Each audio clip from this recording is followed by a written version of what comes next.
Welcome to my channel, guys. So this is freehand cutting. Let's cut out the upper part first. That is the half length of this gown. Let's cut it first. We'll be cutting the front and the back together. So the 1 inch you are seeing there is my zipper allowance. So you draw your shoulder line. And mark your I'm using this chalk, the white chalk, to mark it very well because the other one wasn't showing very well. So I'm doing it so that you can see it very well.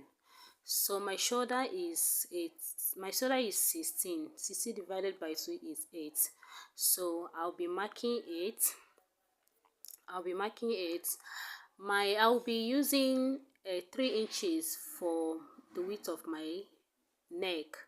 Then the depth is going to be 1.5 inches.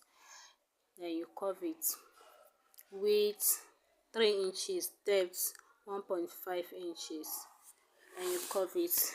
Then I measure, that will be my back neck. Then my front neck will be v-neck. I use 7 inches here. V-neck, I use 7 inches here. So you use your ruler and curve it.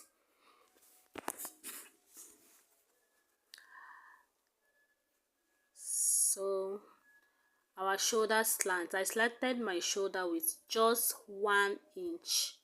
You slant your shoulder with 1 inch.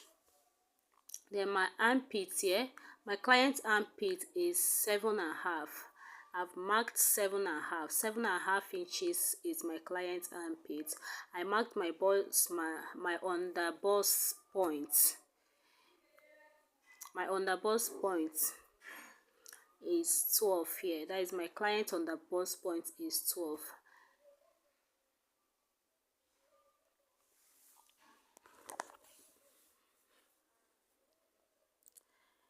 So I'm marking, although safe you might not be needing all these things, the bust point, but I just marked my bust point. My client's bust point is 9.5, so I've marked it.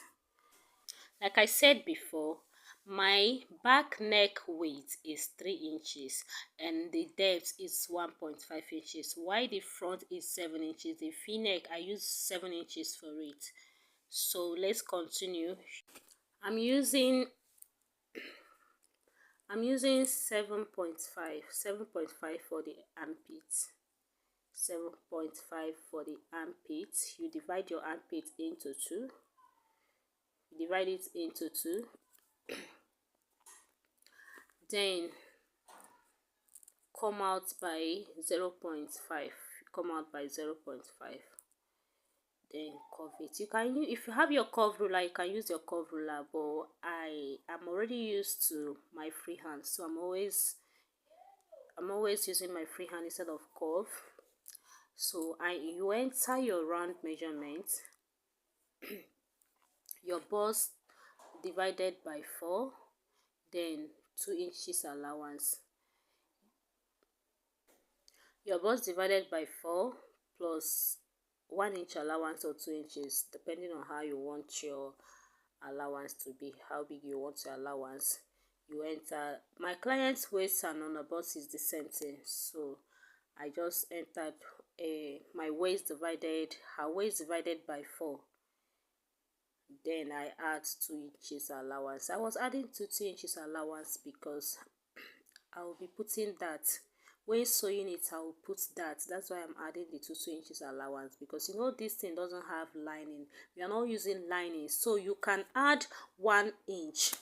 Okay, you can add 1 inch allowance, but because I'll be adding my darts, I'm adding 2 inches allowance on that waist. So that is it. We are done drafting the back. Let's cut it out.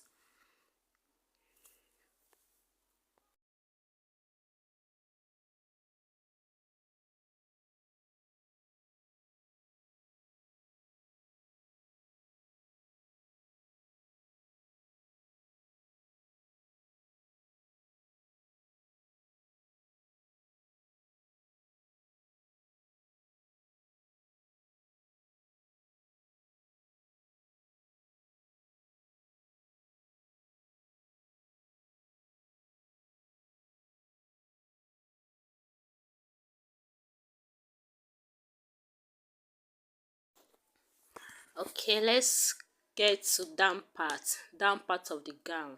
That's what I want to cut now. So you will first of all cut out the back first, the back of the down first. So this is the back of the down, what I'm using to cut out the back.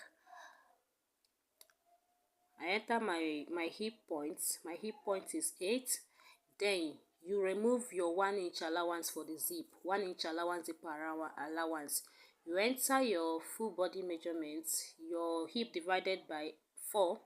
Then you enter, then curve it. You are going to curve straight.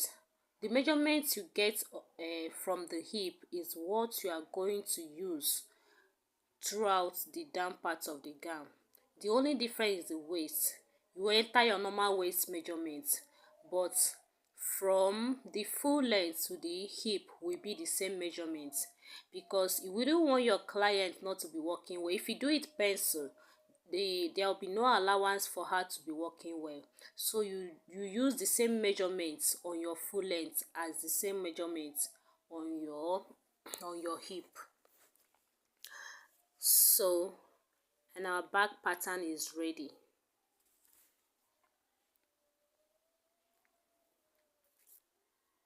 So this is our back pattern. I'm notching it so that it will not confuse me. So this is our back pattern. Let's bring out the front. The only difference between front and back is that the front is not going to have zipper allowance. Do you understand? And the front is going to be longer. The front, my front is longer than back, with 17 inches. With 17 you can make your own more than maybe 20 inches or more than, depending on how full you want that front to be. Do you understand? So but I just made my own 17 inches. Remember to remove your zipper, to remove the allowance you put for the zipper allowance.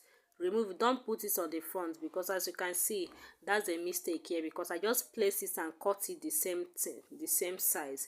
But remember to not to add the same zip allowance you added on the back. So we are done cutting out the down.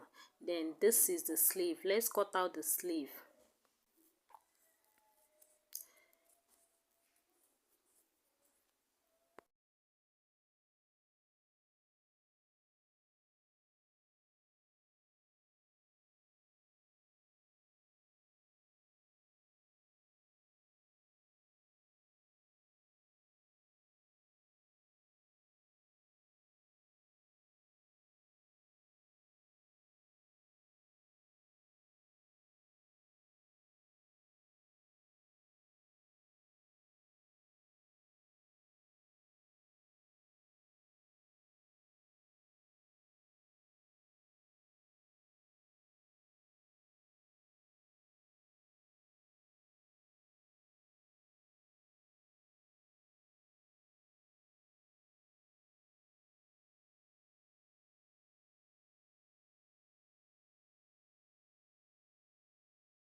So this part that I slanted, you are going to fold it.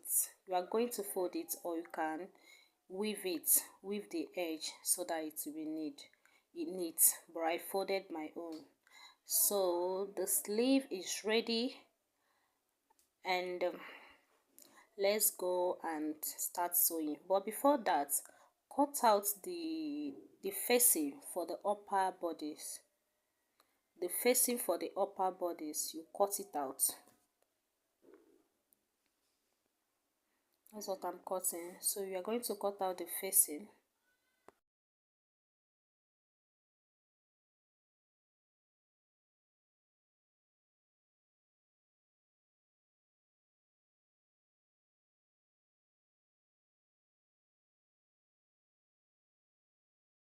Then this front part, mark the center. If you have iron close to you, iron the center, so that by the time you are going to sew the line that you put the strip, it will not be difficult for you. So I use my chalk to mark out the center line, but you can use your iron and do it.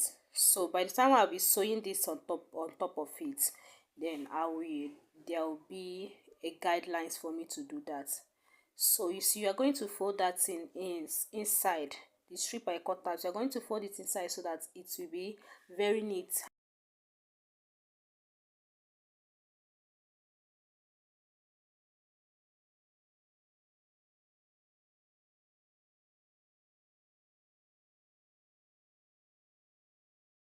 The facing we cut out then is back facing. So now cut out front facing. Cut out front facing, because you are going to turn up the neck so that it will be very neat.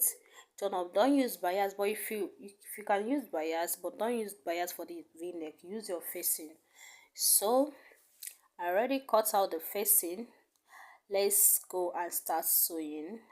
After putting my darts on the front bodies and on the back bodies, I will join the half lengths of the back and the down of the back and put zip.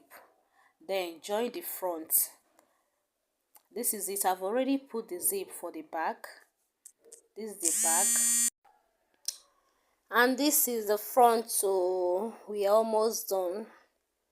You see the drawstring I put on the front, on the center part of the front. Our cloth is ready. So what you are going to do now is you are going to pin it. You know the front is longer than the back. So from that waistline to the full length, you are going to pleat the front. Pleat it on top of the back before you shape your clothes. Do you understand? You are going to pleat the front anyhow you want to pleat it. If you want it big, if you want it small, but I pleated my own big.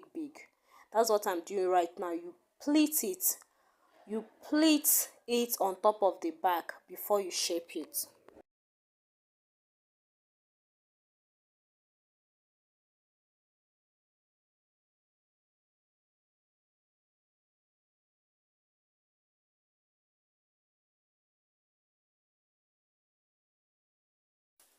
I've already shaped it, and this is the outcome.